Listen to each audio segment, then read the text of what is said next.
Isa sa mga dahilan kung bakit tayo ay nagmumotor ay upang mapuntahan ang mga nagagandang lugar, mapamalapit man o di kaya ay may kalayuan. Ang mga nakabibighaning tanawin na ating nakikita ay nakakapag-relieve ng stress sa ating pang-araw-araw na buhay.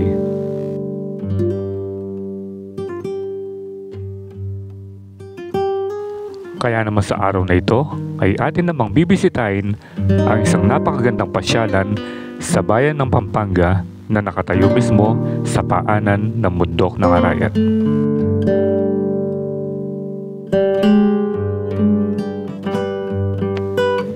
Ito ang Alteza Cabin na matatagpuan sa Barangay Ayala na pwede niyong pasyalan at mag-relax kasama ang buong pamilya.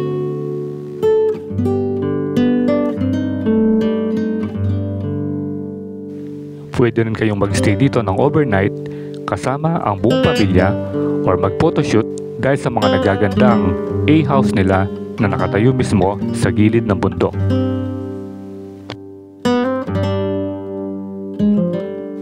Kaya tara at huwag na nating patagalin pa at natin ang pasyalan at mag-relax dito sa Alteza Cabins sa Ayala, Magalang, Pampanga. So, what are you waiting for? Let's get it on!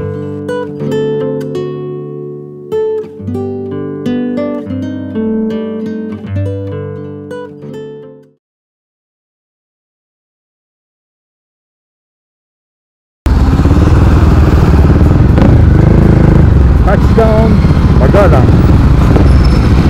Ito na yung Magalang Farm Plaza. Tayo dadaan papunta Barangay Ayala. So, andun yung Alteza Cabin. Sabayan yung munisipyo. At dito yung sa kabila, yung pinaka-plaza nila. Ayan, tama kayo mag-relipin.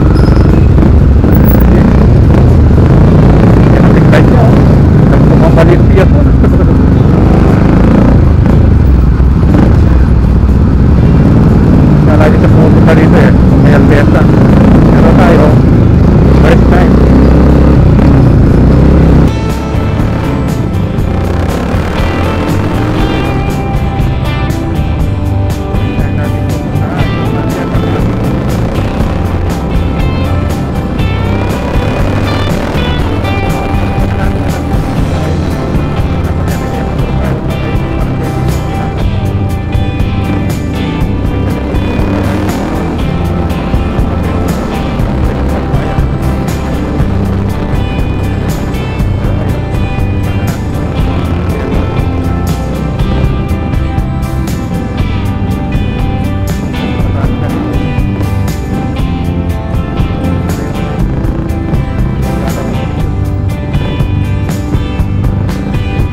Kaya tayo, Kenny.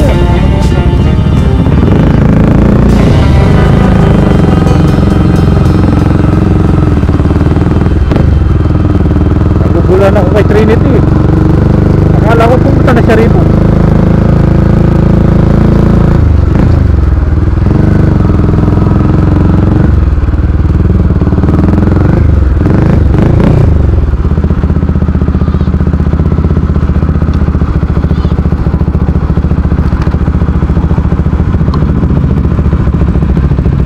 Wala sa amin tanak yan eh.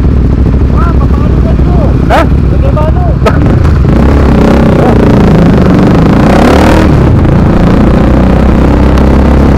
Yun, nakakalimutin to. Kasi ng ano.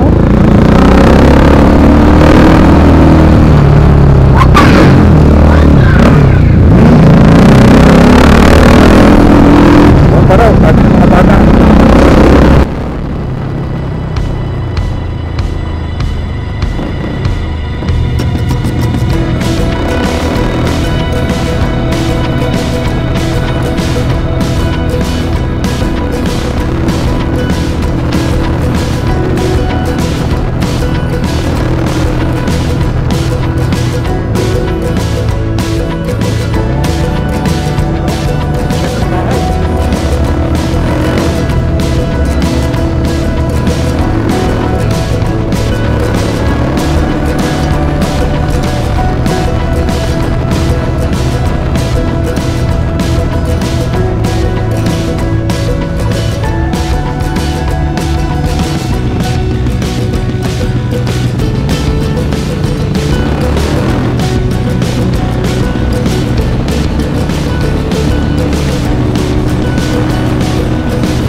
Pambaling kaya ka ito. Sabi na.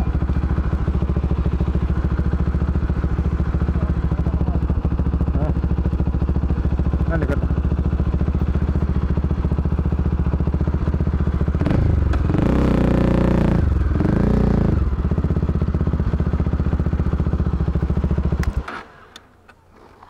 Kalupan na yung itang minunan eh. Kalupan itang butso. Kalupan itang butso yun. Morning open nga ito eh. Mas mangyayari siguro ito. Okay, touchdown. Altesa Cabins. One eternity later. Okay, so touchdown tayo dito sa may Altesa Cabins in Barangay Ayala, Magalang, Pampanga. Sino bang kasama natin doon? Siyempre, si The Trinity. Ayan, no? Bali ako, first time kong pumunta rito. Siya, pangilan na ba? Third. O, third time na pero naliligaw pa. Ewan ko kung nangyayari dito. At big bike gaming tayo kahit malapit lang. Ayan, no? Para umikot naman yung mga langis ng mga motor natin. So, bali, pagdating natin dito, doon lang yung pinakabungad yung entrance eh. And then kung gusto nyo kumain, nandun yung mga restaurant nila. Pagdating mo rito, tanaw na tanaw mo yung bundok, yung mga punong malalaki. Yung, nakikita mo yung mga malalaking sanga. Tapos dito, malaking parang guest house na ito eh. Ano, pang malaki yung ano na yun. Yung mga maraming gustong magstay.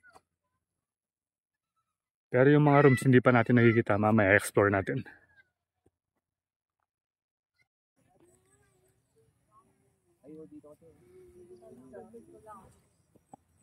So yun yung mga cabin, di ba?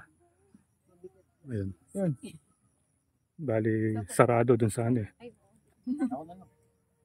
Ayan sinasero. Maganda yung Taga-saan po sila? Angeles po. Kapampangan ko sir. Opo, kasi hindi kami nagsasalita. Wow. Balak sa Tagalog. Oo. Masantol. Napon no tabat, minalim na. Minalim. Ba't minalim na?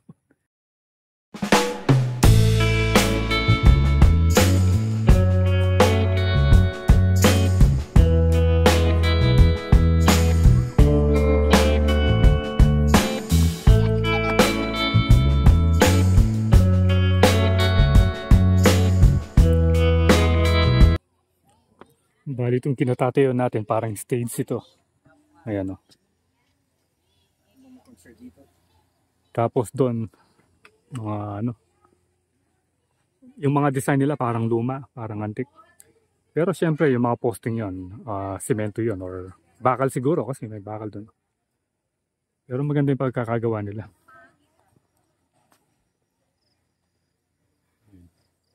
Okay, bali dito tayo order. Ayun. Order tayo ng watermelon drinks or watermelon shake. Yung mga kumakain dun. Ayun. Gusto nyo order ng food dito. Maganda yung ano nila rito. Yung design nila. Ano yan? Apin nyo itang watermelon? Table 2 po. Alitang watermelon yan? Nakikita mo na mga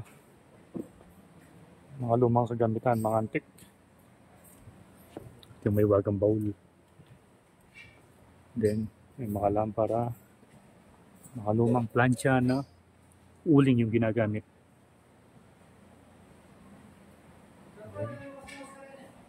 Na? Bahala lang rin.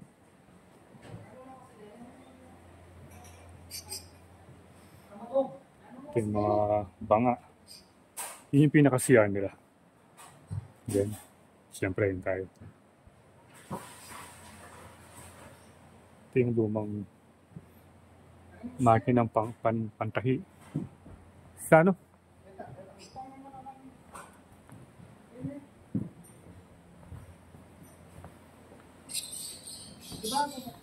Ali, yatil naman nata rin eh. Solid la. Gong? Ali, gong itong Ito ba na mo kupiain? musical instrument la. Okay, balo. Balo ko na tanggong. So ano ba ito? Na.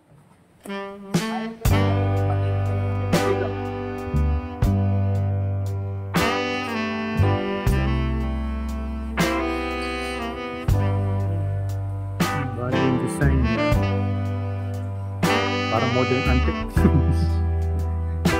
Modern antique yung gusto mo. Ano raw ito? Alam mo, pag ayaw mo magtapat, diyan ka totorturin, paigayin ka dyan. Ha? Oh, yun. Paigayin ka dyan, tapos chap-chap-chapin mo.